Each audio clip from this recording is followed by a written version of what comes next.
कांद्यावर प्रक्रिया करून त्याची काही उत्पादनं तयार करण्यावर सरकारनं अभ्यास सुरू केला आहे.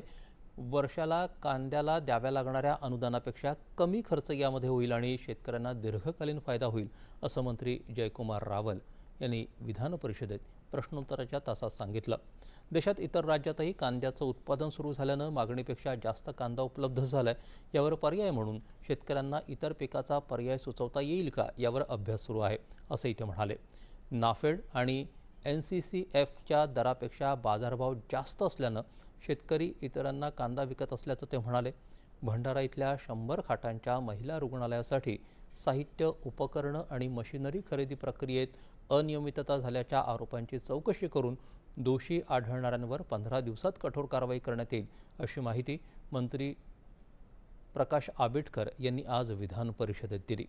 अनिल परब यांनी उपस्थित केलेल्या अर्धा तास चर्चेला ते उत्तर देत होते. मुंबईसह राज्यातील सर्व मॉलमधील गेमिंग झोनमध्ये सुरक्षेचे निकष काटेकोरपणे पाळले जात आहेत का, याचा राज्यव्यापी आढावा घेण्याच्या सूचना संबंधित आयुक्तांना देण्यात येतील. या आढाव्याचा अहवाल पुढील अधिवेशनात सभागृहाच्या पटलावर ठेवण्यात येईल, अशी माहिती उद्योगमंत्री उदय सामंत यांनी दिली. उमा खापरे यांनी उपस्थित केलेल्या अर्धा तास चर्चेला ते उत्तर देत होते.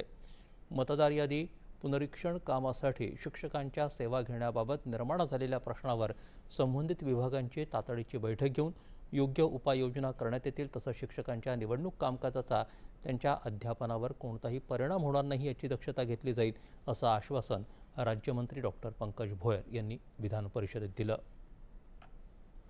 यानंतरच्या बातम्या काही क्षणातच.